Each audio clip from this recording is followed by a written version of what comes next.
NFC South Roundtable, welcome back to the show and welcome back for another season. We are officially back in full action for the 2025 NFL season. You guys kicked it with us all along during the 2024 season. You guys love the show, so we here at Roundtable Sports had to make sure that we brought it back. New time slot, but is your favorite show just the way you liked it last year. Live every single Tuesday at 8 p.m. Eastern to break down everything that is going on with the NFC South Roundtable. As always, my name is Colby Cochran, host here of the NFC South Roundtable. Without further ado, let's just go ahead and bring on in the fellas. Fellas, how we doing, baby?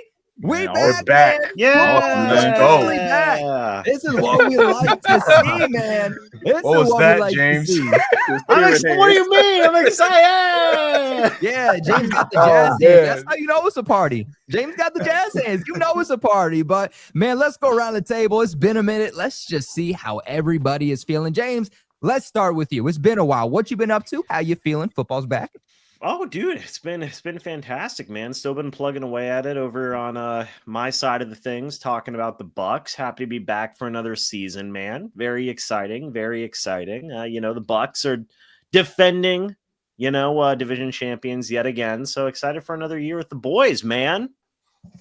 Another year, man. James, have you done anything fun? Because I know earlier, I believe it was the off season, you went down to a little amusement park, right? You went to Universal. I saw you had some fun there. Mario World, right? Did you do anything else? We went to the new Universal. That was pretty fun. Traveled a little bit. Went up to Michigan, Indiana, stuff like that. That was pretty fun as well, man. So, yeah, dude, just keeping it fun. No more hurricane scares? No. Thankfully not. But we're in hurricane season now, Colby. So don't you dare jinx it. Shoot, man. Knocking on wood for you right now. Saying a prayer because you scared me last year, James. I can't go through that again, man. Can't go through it again. But let's go on over to Berto, man. Berto, you kicked it with us several times last year, but you are now the full-time representation here for your Atlanta Falcons, man. So damn happy to have you on the show. How you feeling? Appreciate it. I feel great, man. First, I just want to take a quick second. Shout out Antoine Smitty Smith, who was holding it down last year. Okay. Shout out to you, Smitty, man. We appreciate all the hard work you put in. Got some big shoes to fill, so I'm going to do my best this year repping the Atlanta Falcons, man. That's our guy, man. That is our guy right there, man. Shout out to Berto for coming in place of Smitty to fill in for the Atlanta Falcons. Do anything fun during the offseason? Yeah, man, it's been pretty fun. June, we went up to New York, Fanatics Fan Fest, man. It was awesome, man. We did the event, my family and I, man. Just love kicking back, watching the athletes, meeting some of the athletes. Got to meet Michael Vick in person. My daughter got to meet Rhea Ripley. If there's any wrestling fans on the panel here, so it was pretty awesome. And then just a couple weeks ago, I was at Flowery Branch at Falcons training camp for a few days there. So it's been an eventful and fun summer thus far, so can't complain. Man, stop being modest, man. This man was all on the news with it, him and Smitty, man. We got it right, bro. It was all over Fox 5 Atlanta, man. They got a good shot, man, and it was front and center. It was all over AtlantaFalcons.com, so it was a pretty good. Wait, you were on the news? Summer. Yeah, Atlanta Fox 5, man. We was first day of training camp, man. And they just caught a pretty dope shot, man. And it was myself. Smitty was right alongside me.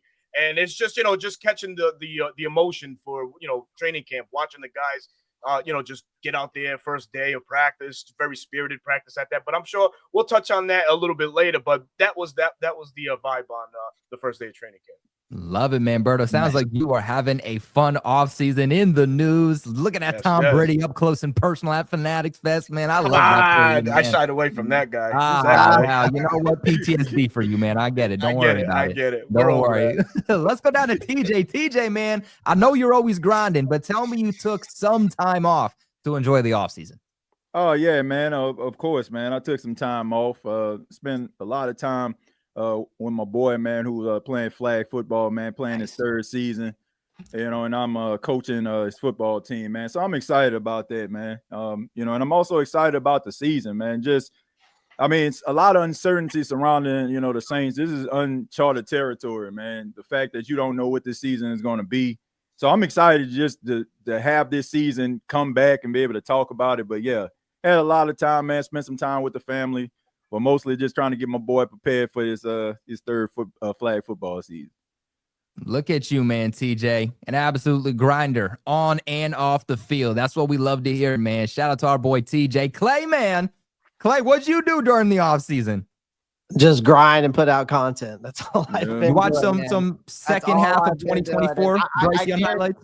I mean, I guarantee you, like, everybody on this panel has seen all my stuff. I'm constantly putting stuff out every day, live every day. So I really haven't. I mean, I've been taking some time for myself, of course. Like, living in Myrtle Beach, the biggest thing you can do is play golf and go to the beach, and that's literally what I've been doing too. So, yep, and hitting the gym hard, and that's about it. That's all I do. And Clay, is that a new microphone I see? Oh yeah. Is that a new mic? Did you step up the game with a new microphone, new equipment, 2025, new Panthers, new Clay? Just a little bit. Just a little bit. Okay. Well, look, guys, we got a lot to get into. By the title, you guys can tell we're going to be talking about all things training camp. As training camp officially does come to a close, preseason officially here, roster cut downs, and week one right around the corner. We're also going to be touching upon these preseason games a little bit at the end. So, a lot to get into. So, make sure you guys do stay tuned for that. But before we get into that, wanted to give you guys a big shout out. Wanted to let you guys know about our new sponsor here, our new sponsor over at RotoWire. Now, if you guys have been looking for the perfect draft kit, you have officially found it. Guess what? This is your one-stop shop right at the perfect time for your fantasy drafts this upcoming season. My friends, the time is here to win your leagues with absolute ease. Their new draft assistant helps you train during your mock drafts. And with the link below, right now, when you use code RTS, that is code RTS, you get 15% off. That is a deal you are not going to find anywhere else. My favorite thing about RotoWire is the fact that it doesn't matter what you're using, right? You don't have to use one specific fantasy outlet. If you want to use Sleeper, if you want to use ESPN, you want to use NFL, you can use anything under the sun. And RotoWire is essentially a plugin that allows you the best results when you are drafting. This is quite literally a cheat sheet for you to finish top in your league by the end of the season. Whether you're going for money, whether you're going for bragging rights with your friends, with your family, if you want to make sure that you end up on top this year, guaranteed, then you got to make sure you go over and you check out RotoWire. One of the cool things about them is that with these mock drafts, you can put in what exactly you want to do, your own strategies. List the players that you would ideally like to target. Who are your main priority of players? You can also put in the players that maybe you don't want, right? So maybe you don't want a Tua, right? Maybe you're like, yeah, that guy gets injured a little bit too much. I don't want him as my starting quarterback. I don't want him as my bench quarterback. You can tell RotoWire that, and it'll make sure that that is not filtered in the potential players you draft in your starting lineup or on your bench. You can also pick, okay, well, do I want to go aggressive with running backs early on? Do I want to go, a little bit more well-mixed and well-versed, going running back, maybe wide receiver, quarterback? These are all things you get to pick, and RotoWire will give you real-time feedback to make sure that you are dominating with real-time analytics. It is the number one guideline for fantasy football for this upcoming season to make sure that you are dominating. Remember that supporting the sponsors, that supports the channel, supports everybody at Roundtable Sports and everybody here at the NFC South Roundtable.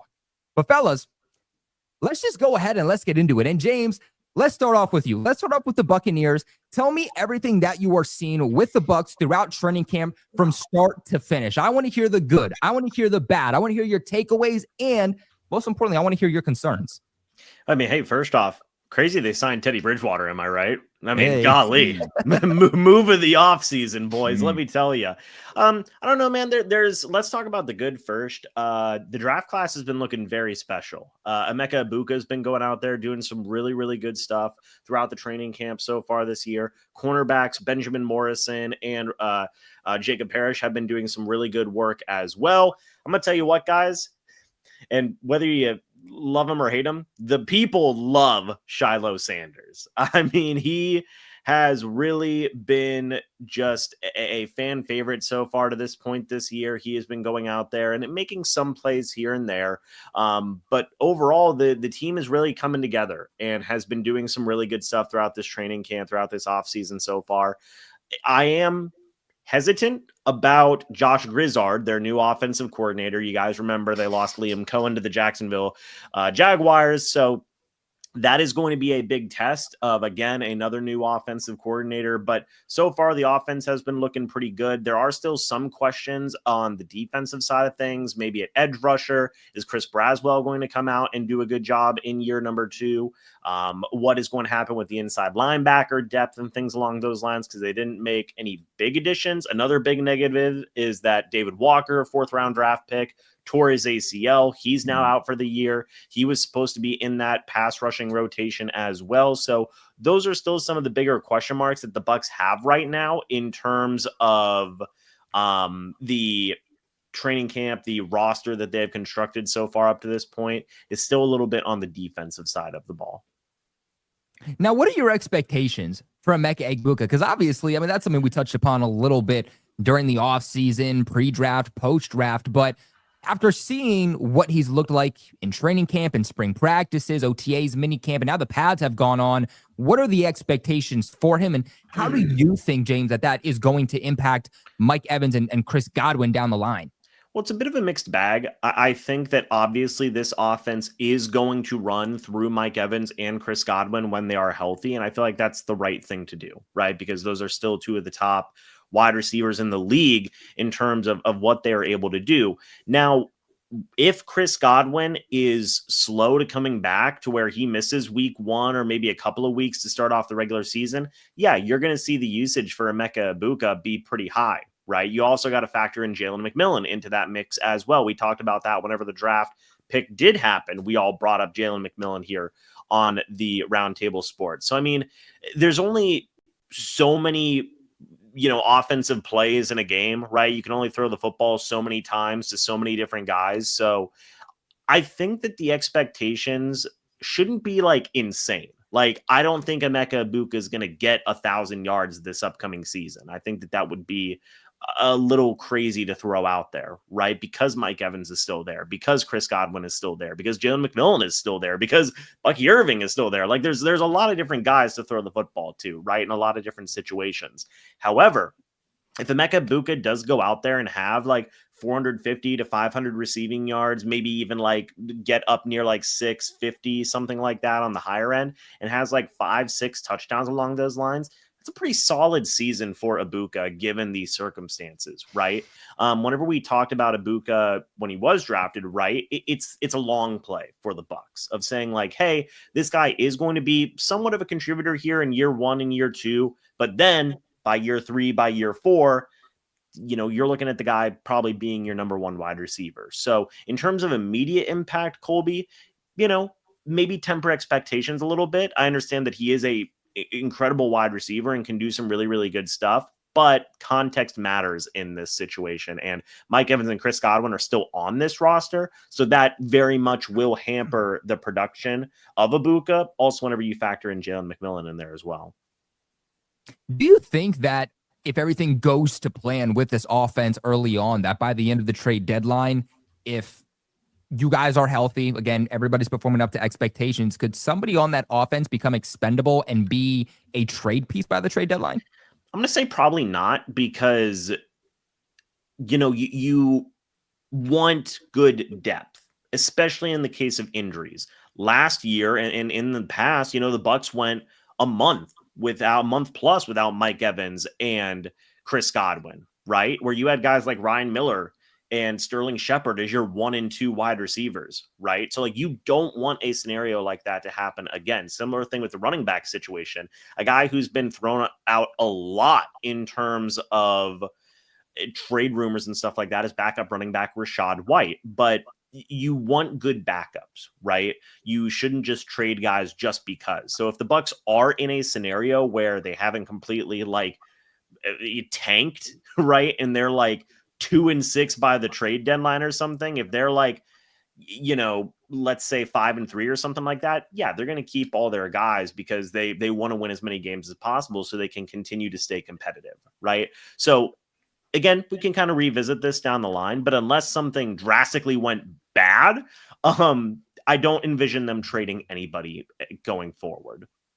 Interesting stuff, guys. We do have a poll live in the chat right now, so make sure you guys do vote. We want to know, what squad are you repping right now? We already have just under 60 votes. We got 59 right now, and it's not even close, my friends. It's not even close. We got Saints fans representing at 73%, guys. You can't make yourself up, okay? TJ must feel pretty good about himself right now, because 73% is pretty crazy, okay? You got the Bucs with 8%. You got the Panthers with 3%, and then the Falcons with 15%. So make sure you guys let us know who you are repping Falcons in the chat, man. But, Berto, I want to go on over to you. You just heard everything that James broke down about what is going on with the Buccaneers in training camp. What are your takeaways about the Buccaneers? In the Buccaneers. Well, I questioned their first round pick, Emeka Buka, and the only reason why is because it's an aging defense, Levante David and company, not getting any younger. And I feel like there was a lot of younger, talented pieces on the defensive side that, the Buccaneers could have had. I know you guys brought in the edge rusher there from the Jets and former edge rusher from the Eagles and Jets. But it's still not enough. It's a team that really was middle of the pack on defense. And if you want to make any noise in the NFC South, it starts with the defense. And for them to stay ahead, I think they could have maybe attacked it a little bit more. Now, again, Emeka Buka, I just kind of wasn't a big fan, but I see the vision of what the Bucs are doing. Obviously, Mike Evans, Chris Godwin also getting up there in age, and Jalen McMillan and Emeka Buka could form a formidable duo for the future. So I see the vision for the Bucs. The downside is during their draft David Walker, I was a big fan out of coming out of Central Arkansas, 31 sacks in 3 seasons with them, man. I was looking forward to watching that young man play, but really it's not going to happen. We got to wait a couple more seasons for him to watch his impact. But other than that, the Bucs, we got to wait. It's a wait and see approach. And what I mean by that is with Josh Grizzard, the new offensive coordinator, how's he going to make Baker Mayfield look? If anything, I think the guys on the panel can attest to this. No one has benefited from genius offensive coordinators than Baker Mayfield, Dave Canales and Liam Cohen. What's the challenge going to look like for Baker Mayfield this season with Josh Grizzard, who was promoted as their passing OC, now as the full-time offensive coordinator? So there are going to be some question marks also on the offensive side. TJ, let's go down to you. What are your takeaways about the Buccaneers based off of what James was telling us? I think that out of all the teams, I got to give them credit. They probably have the best front office right now, making the best decisions. They understand that Chris Godwin, Mike Evans are starting to get up there in age. And, you got to make sure that you dot the I's and cross the T's, man. I know that it seems like they have an embarrassment of riches of young up and coming talent, but you need that because injuries do occur. I give them credit for that. But I also just wonder, and I have to pick it back off something that Berto said, how long will this lucky rabbit's foot be in place in the form of selecting offensive coordinators? Because I'm going to tell you, man, I don't think Todd Bowles is that good of a coach. I think that these offensive coordinators been saving his job. And I'm just wondering, can Grizzard be able to do that? He was lucky. I give him credit. He has done a really good job at selecting really good offensive coordinators that can complement him as a defensive play caller. I'm just wondering, when is this magic carpet ride going to run out? And if it does, then I feel like in some ways he's going to get exposed as a coach. I still feel like a part of me sees that same New York Jets coach that he was back in the day. I just think that these coordinators are saving him. But they do have a really solid, team when it comes to young as well as seasoned veterans. I still feel like they're the team that is to beat in the NFC South. But all of these teams pretty much have, put a lot of pieces together to try to go after these guys. And this is a very winnable division. But I give them the edge because they've been here, but it's not out of the realm of possibility any of these other teams to knock them off. Yeah. Clay, what are your thoughts on the Bucs training camp? I was a huge fan of Emeka Buka coming out of Ohio State. I thought he was the wide receiver 1 in this draft class, to be honest with you. I thought he was the most polished route runner out of all of them. If you go watch his tape, the guy can create separation very easily. I think even though my boy T-Mac, he was second. I just thought that T-Mac was a jump ball merchant for the most part, but I watched more of his tape. He changed my mind. So, but I think I love the Mecca Buka pick, of course, because you need to obviously continue to bring in that wide receiver room, especially with Godwin and Mike Evans getting up there in age. A big question mark too, nobody mentioned, is Tristan Wirfs. It's like he's going to be out the first probably 4 games. I mean, that's huge. If you look at the Bucs' first 4 games, it's no slouch, right? So that's going to be a huge question mark for them. I mean, I'm with TJ on Todd Bowles. I think he is one of the most. He looks like a mime on the sideline. Like he has no emotion. He's boring. And I think TJ's right. I've said it too. I think all these offensive coordinators that have come in here and come out have saved his job time and time again. And so, but I also have to agree with Berto. I think that they should have went, instead of going to Mecca Buka, you should have tried to get somebody off that edge, continue to, or even bring in a middle linebacker to euthanize it a little bit. Right. So, so yeah, that's where I see it right now. Again, they are the team to beat. Again, I've always said, to be the man, you got to beat the man. And it's a true statement, especially in this division.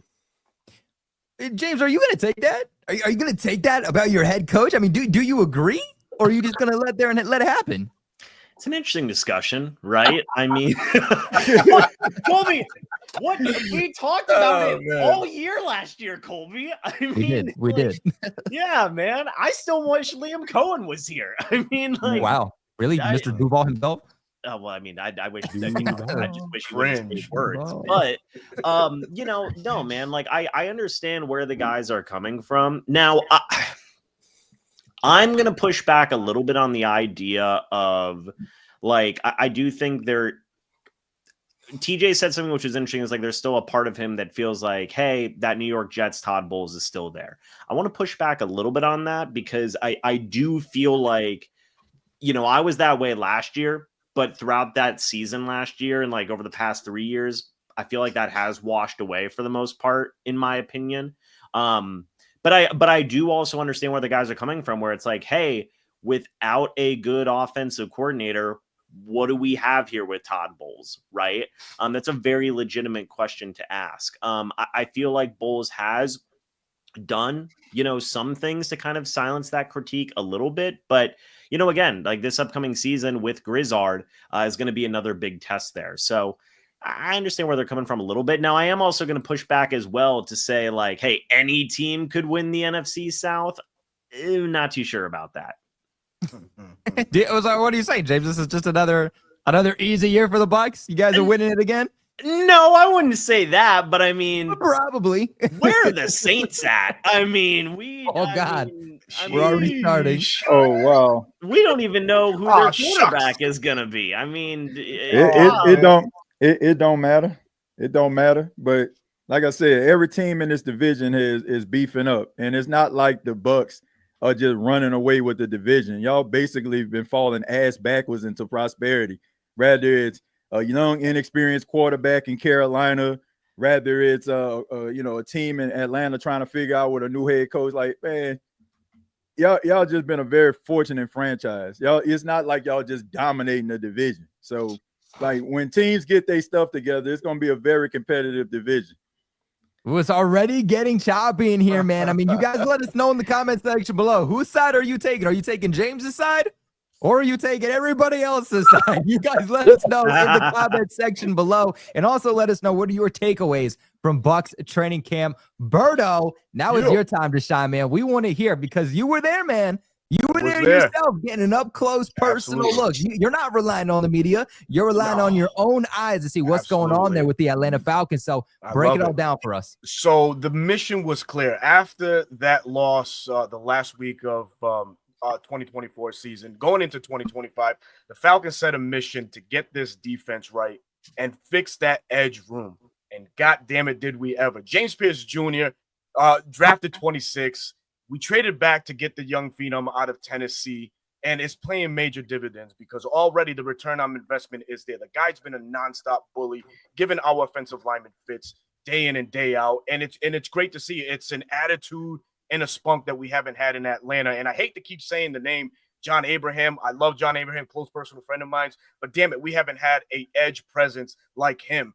And then before then, pick 15. Nobody thought that Jalen Walker was going to be there available. Some mocked him to the Carolina Panthers at 8, was right there for the taking. So Jalen Walker, a Micah Parsons clone to some regard, is now here in Atlanta. So Atlanta really bringing to fruition their fixing. And then to round out the draft, Xavier Watts out of Notre Dame, another ball hawk to pair alongside our very own ball hawk, and everybody on this panel knows Jesse Bates III, and also another physical presence in the back end in the form of Billy Bowman out of Oklahoma.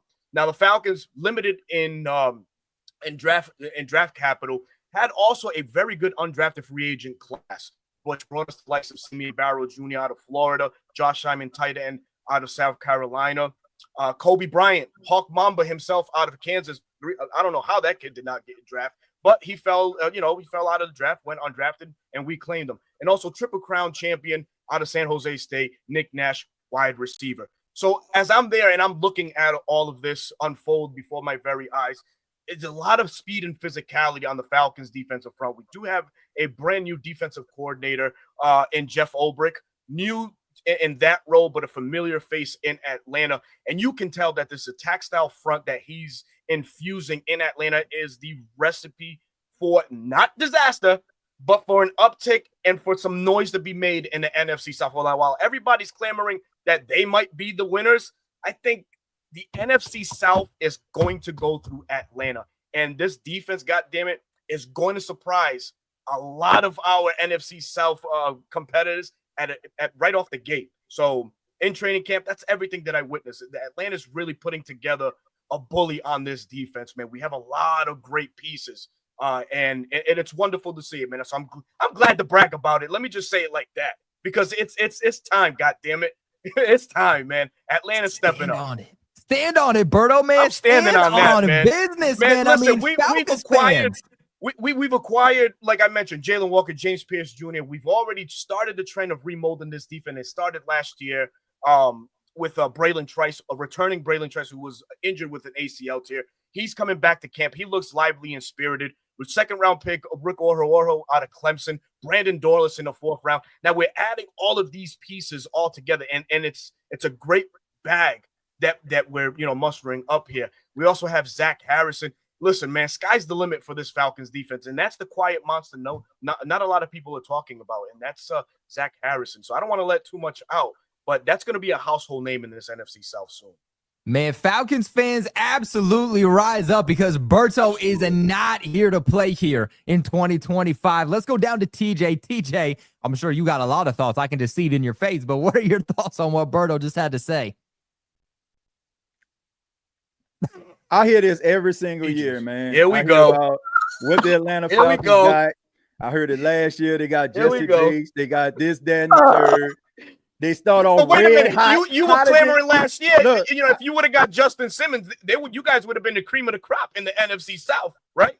He came to Atlanta. Obviously, it didn't work out, but y'all are still struggling at that spot. And Tyrann Mathieu just deuced it. So how do you replace that, brother? Well, we got a 2-time Super Bowl champion in Justin Reed, and a guy who was a pretty damn good ball hawk in Julian Blackmon, but I'll digress. Look, the reality is that Atlanta Falcons, you can't be serious. That undersized safety's going to get ran all over. Bijan is going to put that mustard right on him, bro. You can't be serious that you're going to rely on Blackmon to drop down in the box and make a one-on-one tackle on Bijan Robinson or Tyler Algier. You're bugging. Please. I hear this every single year from the Falcons. They talk about what they're going to do, and they haven't won the division since 2017. Look, the Falcons have the worst head coach in the NFC South in Raheem Morris. And since Dennis Allen is no longer the head coach of the Saints, this is the black Dennis Allen. I keep telling y'all, man, you're not going to win nothing until this dude is gone. Like, I don't care what you got. Man. I don't look every single year. What you gonna do when we do this? What you gonna do? Rest in peace to Hulk Hogan. But look, man, y'all boys ain't gonna do jack. We already know, man. Like, seriously, y'all boys ain't winning no division, man. Y'all start off red hot. I tell you, every single year, 4 wins, 5 wins in a row. They ready to talk. They walking down the street, they big and bold. Man, I got that swag. They had that match my back. Yeah, all Don't that butcher the stuff, song, and then bro. all of a sudden, Don't butcher that damn song, then all of man. a sudden you come This crashing mic down off. to earth, man. Look, I'm happy. Look, Berto, you know you my guy. I But got seriously, you, man, I got you. enough is enough, man. Like, when is it going? This is Dallas Cowboy territory stuff right here, bro. Like, every single year we talk about y'all look good on paper, but what is going to happen during the season? Will you make the playoffs? Will you win a division? Until that happens, bro, I'm sorry, I can't buy what you're selling, man. I'm sorry. Y'all got talent. Hey, but look, man, y'all always your find opinion. a way to screw it up. Like, seriously, like y'all should have won division last year, and it didn't happen. I'm sorry. We should have, but you know the backstory on that. You know the backstory, and I think everybody knows the backstory on that, man. Kirk Cousins really did. He did us wrong, man. Yeah, that's true. So, but hey, but that always seems to happen. It seems like bad luck always seems to creep up in the most inopportune time. I just like the talent is there. Like, I'm not you're looking scary. You're looking scary, but you got to be able to put it together. I don't trust Raheem Morris, man. Maybe if y'all get a new head coach and maybe a new general manager or something like that. Oh no, don't go there. Nervous, but don't go there. Terry Fontenot has been cooking for us, man, and you know that. You just saw still because he left y'all and he came to us. Nah, I ain't got nothing to do with that. They ain't got nothing to do with that. All right, Falcon just going to Falcon, man. I'm sorry, man. Y'all let the hate out the heart, man. Let's go on over to Clay and hear what Clay has to say about these Atlanta Falcons in training camp. I mean, last time I checked, Bryce Young put 5 touchdowns on him. That's the last time I checked. Oh man, stop, man! That man's about to be put in his car seat this all season long. You know it. That little boy should not be playing quarterback. All right, we'll see about that. Because last time I checked, he was riding in his big boy seat, going 5 touchdowns. How about that? I'll give you that. I'll give you that. That's all right. You know, that was an exciting game last game of the season. When it comes to the defense, but I'll let you keep going, brother. Well, we'll talk about that defense here in a minute because we're scary too. Because I'm going to tell you all about that defense here shortly. But no, for Atlanta, for me, I think again the talent is there. I'm with TJ on this. I just need to see it, right? I need it to play out. I think the potential is all there, right? There's no doubt about that. It just needs to prove me wrong, right? And then again, I still question Michael Penix. Like, I don't think we saw enough out of him yet. Like, we saw some games, right, with a lot of potential, but you know, I just need to see more. It was only he only played 5 games last year? 3 games. 3 games. So again, we can't base off Penix yet off of 3 games yet. So I need to see that him be a consistent, you know, and efficient with that ball when he's under center. And if that happens, the sky's the limit for Atlanta. Yeah. I think the biggest game that you can tell where his trajectory is going to go as a quarterback, you look at that Washington game, right? You know, other than that one mistake, but other than that, Michael Penix looked fantastic in that Washington game, and that was against a legit defense to end the year. And if you want a little bit more, just go back to the Huskies last season. The kid threw for almost 5,000 yards. 36 touchdowns, 11 INTs. He had a fantastic season. Exactly why he was the 8th overall pick last year. So there's a lot that Michael Penix does offer this Atlanta Falcons team. And I just finished, just throwing facts about defense, but offensively, you bring Michael Penix, and now under in his second year under Zach Robinson's offense, we're going to see the real Zach Robinson offense come to fruition. There was a lot of things that Kirk Cousins held us back in last year that Penix is going to allow us to do. The biggest thing, the play action pass, the naked bootlegs, and things of that nature, that's going to come to life. And that's where it's going to keep a lot of the defenses, not just in the NFC South, but the NFC conference overall, keep them honest. Is he going to run and keep it? What is he going to do? Is he going to improvise and just dump it off to Bijan? That's always an option. But there's clearly the element that Michael Penix is ecstatic, and he's going to do great. He's going to do great. I got trust and belief in my guy, man. I don't got to hype him up anymore. Hey, man, that's what we want to hear, Berto. Stand behind your man, man. Stand behind your man. James, let's go over to you. Wrap us up here. What are your thoughts about the Atlanta Falcons based off of their training camp? Well, I'm sure they've got some good stuff going on, right? Like they added a lot of pieces and stuff. But before I hear anything about the NFC South being ran through the Falcons, why don't we get the Falcons to a winning record to finish up the season first and foremost? We did. Don't worry. We're going to have that. DJ, I'm glad you can laugh at my damn expense. Your team is lacking. We'll get to yours in a minute, let's get there. And the Falcons last time they played them.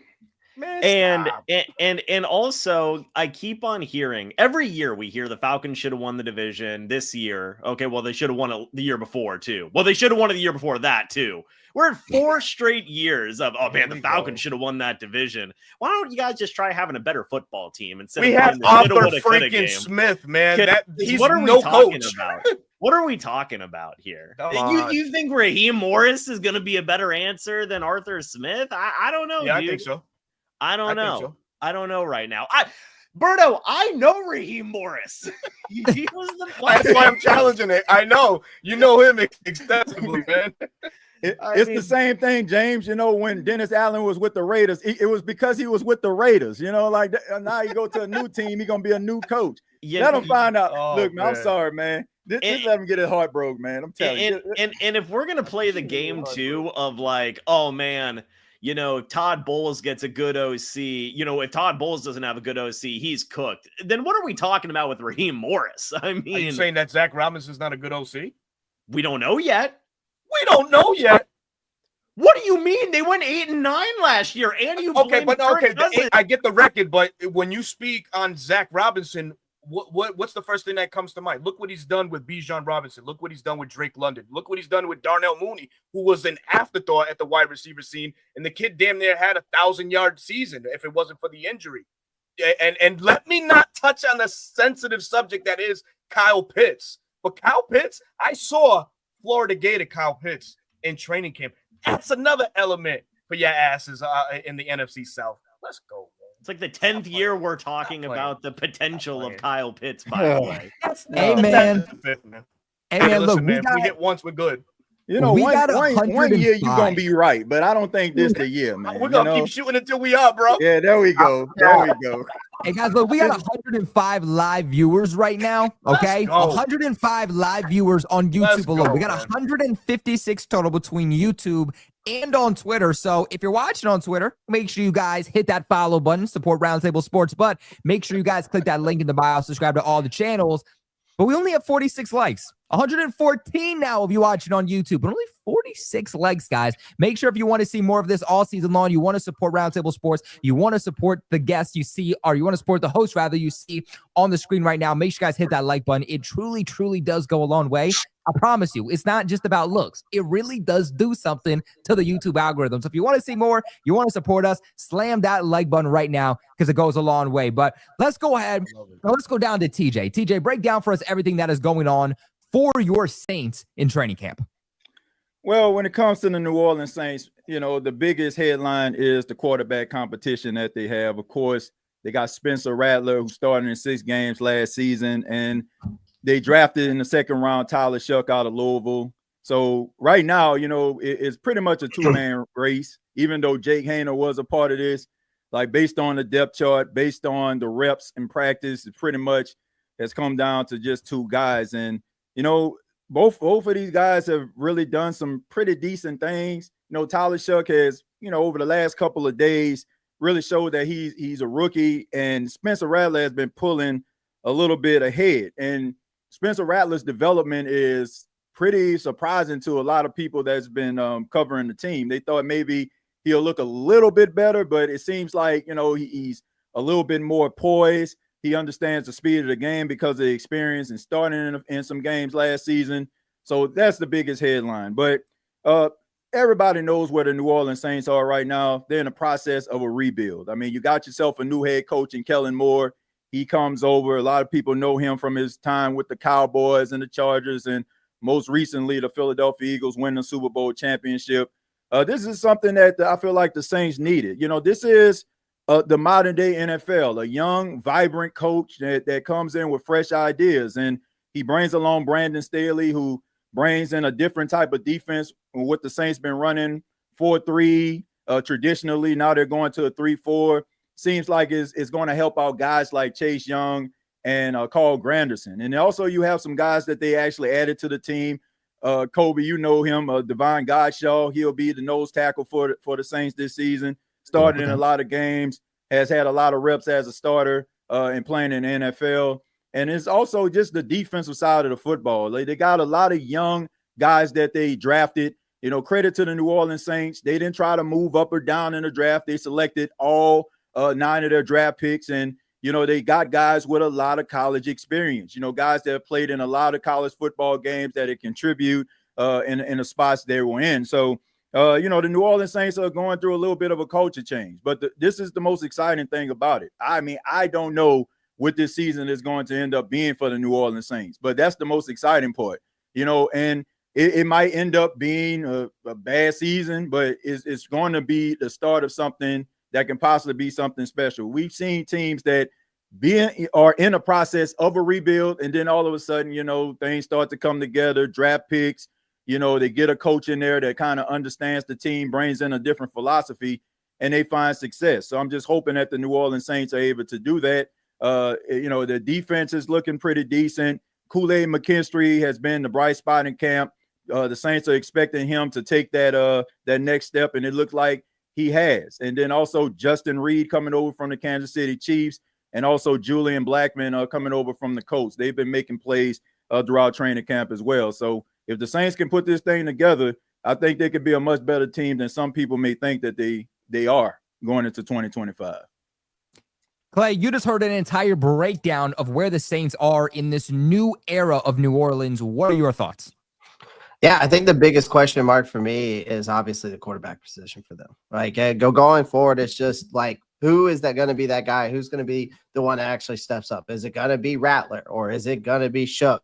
Obviously, there seems to be a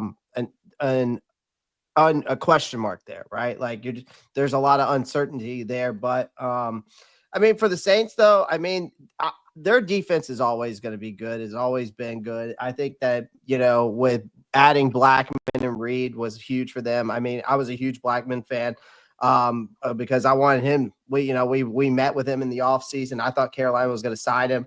A big ball hawk safety.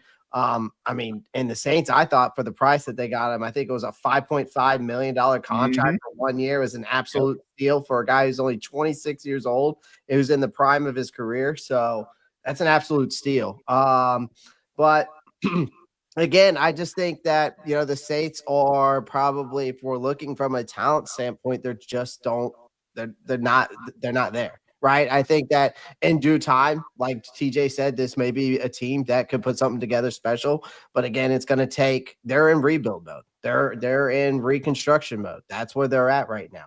Now, could the Saints come out and surprise us? We've seen it before, but I think that they're in a rebuild mode as we speak. James, do you believe that the Saints could potentially surprise us and be better than everybody, even some Saints fans, are projecting them to be?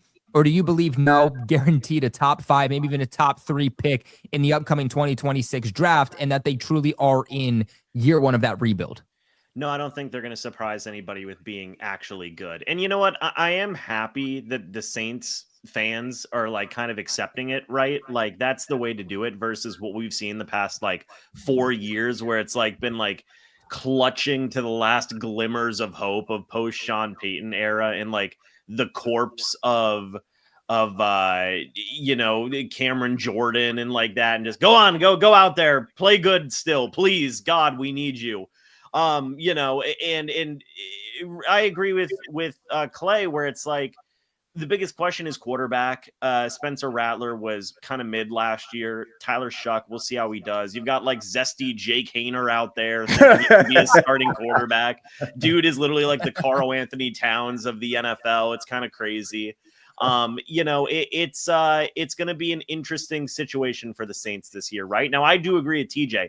They do have some really interesting pieces. I still very much dislike Mickey Loomis and just, you know, how he is as a general manager, team president, whatever freaking thing he is now. He's probably like the team owner secretly.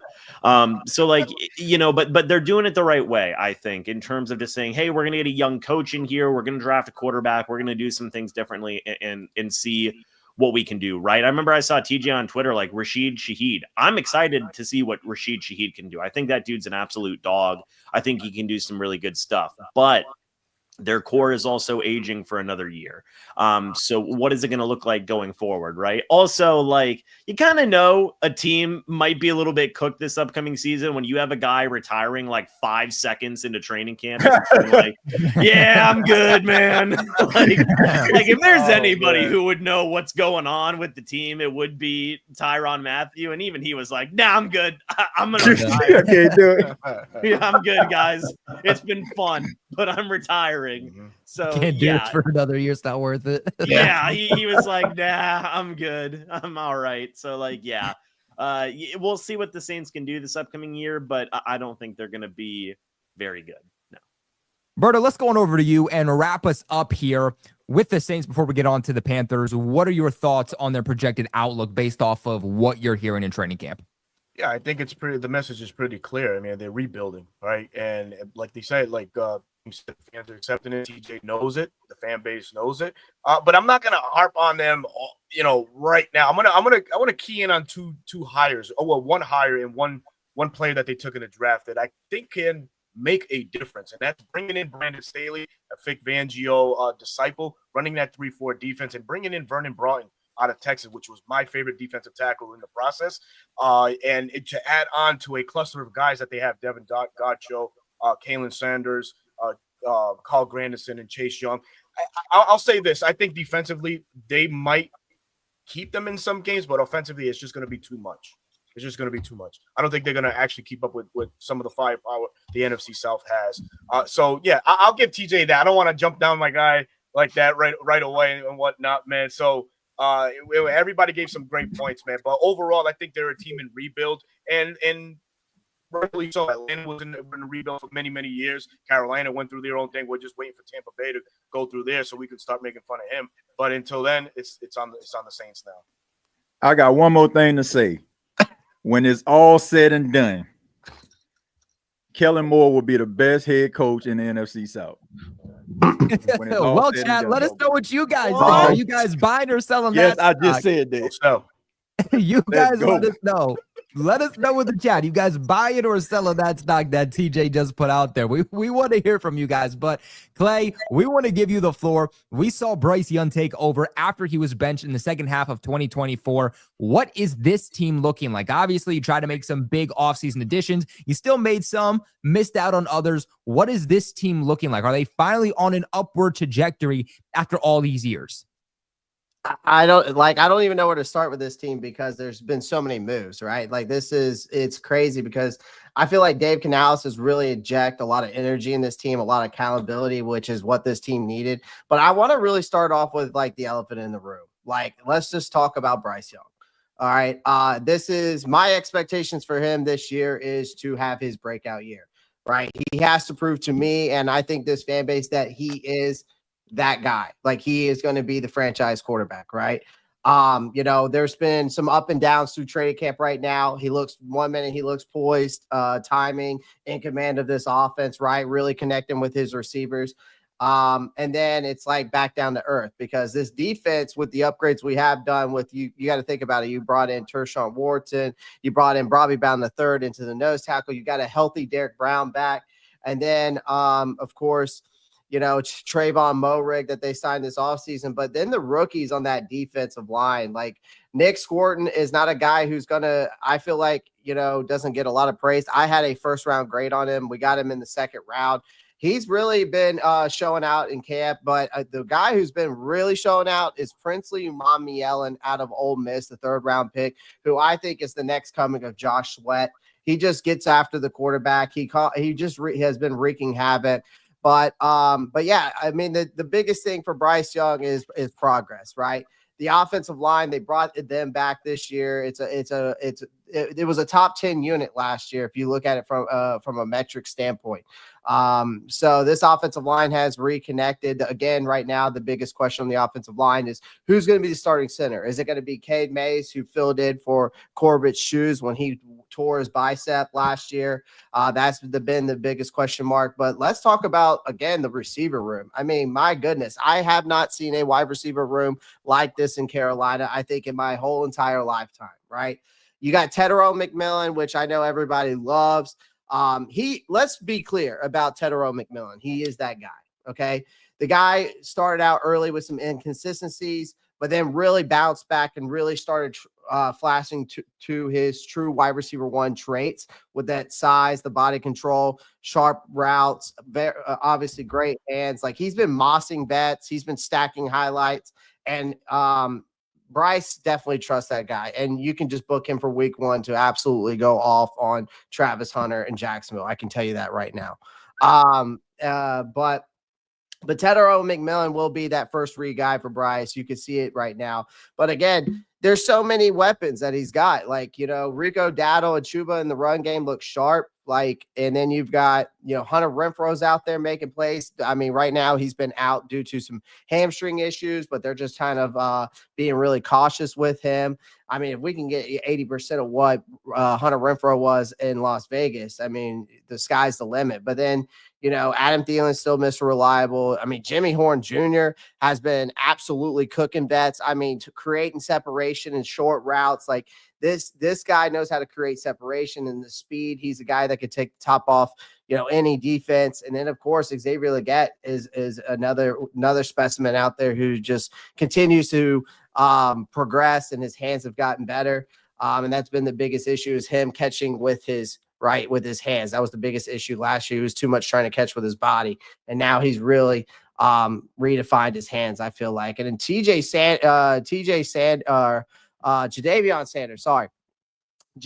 Sanders, the tight end, has slimmed down. He went from 255 to 238, and he looks like a legit red zone weapon, separating from linebackers, finishing plays. And he's definitely the best tight end talent we've had in years. But defensively, like I said, this defense has definitely taken a step up, and I think it's going to continue to take a step forward, right? Especially with having a healthy Derek Brown back, right? And you're still got Ashawn Robinson coming back, last year or into this group, and Tershawn Wharton and those guys, they probably around the third, were definitely some smart additions. And really, as of late, the defense has really been getting after the quarterback. Now, the secondary is kind of unsettled right now. We've got some guys like Shamar Bartholomew has had the best days of camp among DBs. Another guy like Corey Thornton, who's an undrafted rookie from Boise State, which you wouldn't know, but he locked down T-Mac at FanFest. So he's been making a big statement. The biggest red flag, though, for this defense right now, though, I will say, is the safety rotation.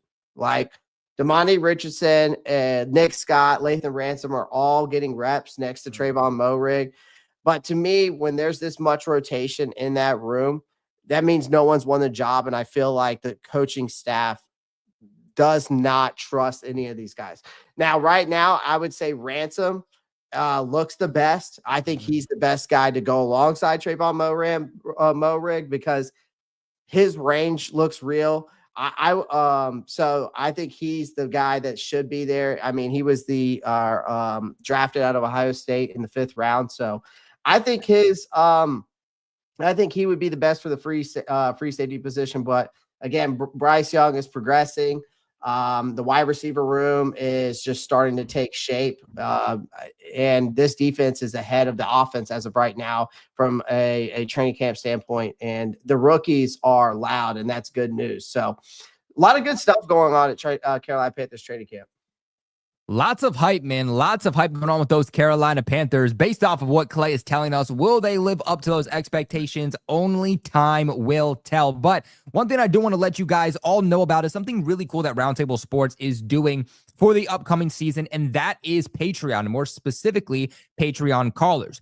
Right now, pinned in the live chat, you guys can click that link right now, become a Patreon member. And when you do become a Patreon member, there will be links that you can join every single Roundtable Sports show as a call-in. You get 30 to 60 seconds on air to ask the panel a question, make some type of statement, and we are forced to listen and react to whatever you have to say. On top of that, you also get exclusive film reviews on college players, on NFL players, all that good stuff, which is going to be released pretty soon. The other cool part about the call-in segment is that you're not just getting the opportunity to call into the NFC South, but when you sign up, you can call into any show that Roundtable Sports has. That includes Draftaholics when draft time comes along. That includes Fourth and Forever, which is every single day with Dan, Richie, and TD. You can call here into the NFC South. You can call into the AFC West. You can call into the AFC East. Any show that Roundtable Sports has, when you become a Patreon member, you have the opportunity to call in every single show and ask a question. So consider becoming a member. Remember that it supports Roundtable Sports and all of our creators and everybody that works behind the scenes tremendously. But fellas, let's go ahead because we do have one more segment that we do need to transition to, and that is over to the preseason. So each of you is playing your first preseason game this upcoming week, and want to go to each of you and let me know in a minute or two just your expectations. What are you watching for in your first preseason game? James, let's start with you.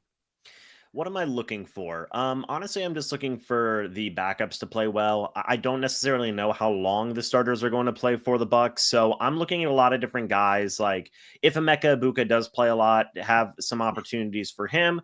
How's that backup wide receiver room going to shake out? How's that backup secondary and edge rushing rooms going to shake out? Those are some of the bigger things that I'm looking for because we saw the Bucs deal with a lot of injuries at those positions last year. So I want to be able to see more out of the depth there for them. I don't know if Teddy Bridgewater is going to be playing this upcoming game, but I guess it'll be fun to watch Kyle Trask go out there for a little bit and play some football, as well as some of the other backups that have been there for the past couple of seasons as well. So that's kind of some of the things that I'm looking for, is I want to see more solidarity in the depth, specifically for defensive backs, edge rushers, maybe even inside linebacker as well.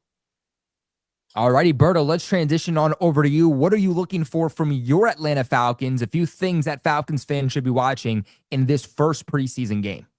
We gotta see what the hype is all about with James Pierce Jr. He's the most talked about Falcon thus far in training camp, and we're gonna get to see him live and in practice in the game. This Friday night versus the Detroit Lions. Jalen Walker is another guy, but also a lot of the returning pieces that we have on defense. I've mentioned earlier in the program, Braylon Trice, another edge rusher that missed out last year. So really hyped to see what he can bring to this edge group that is now stacked for these Falcons. Arnold Ebiketie, another edge presence also we got to look forward to seeing. But for me also, looking at some of these undrafted free agents, Nick Nash is a name that comes to mind. He had a great career for San Jose State, and currently the Falcons are down Darnell Mooney, who suffered an injury. So we got to look at that depth piece to see who rises to the occasion. Is it going to be Casey Washington? Will it be a guy like Nick Nash? Hell, could it even be Cordero Hodge, who played spoiler last year against the Tampa Bay Buccaneers? So there's some pieces there that we have to look. Also in the secondary, who's going to start alongside Jesse Bates III? Will it be Jordan Fuller? Free agent acquisition from the Panthers, or will it be the rookie Xavier Watts out of Notre Dame? Also, we got to see what Kobe Bryant looks like, another cornerback with length, size, and speed. We've got him as an undrafted free agent, so we're going to look to see how he looks on the outside for these Falcons on Friday as well. All right, Falcons fans, certainly a lot to be looking for with a lot to prove here in 2025. TJ, I feel like the Saints, man, I mean, you could be looking in so many different directions. And these 3 preseason games for a team that's brand new, so much to watch, so much to grasp. For any Saints fans watching, what are the key things that you think that they should be, eyeing in on? Well, number one, because you have so many intriguing storylines, you have to first focus in on health. Like a lot of these young guys are going to be instrumental to what the Saints are doing during the regular season.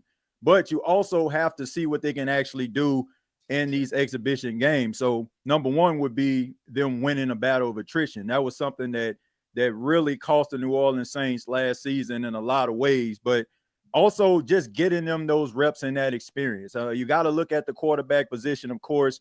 How long will Spencer Rattler be out there? How long will the Saints allow Tyler Shuck to play? What is going to be that quarterback rotation?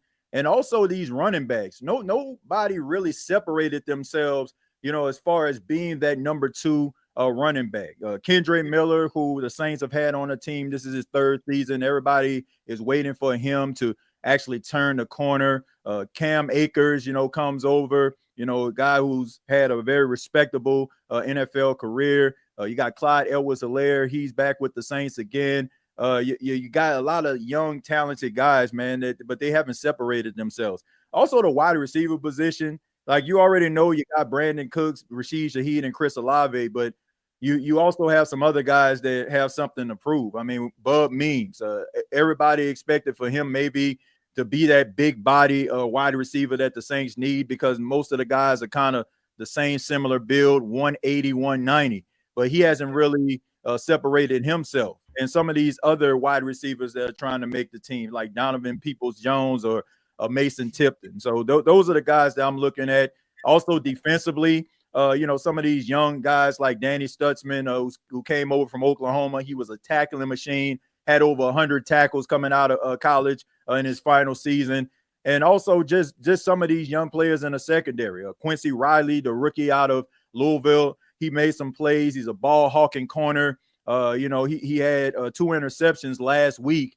So we're trying to see if he can actually come into a game and actually see some of the things that we saw in practice. I mean, the list goes on and on, man. But, so I mean, whatever angle you want to go at, you can. I mean, there's a lot of question marks.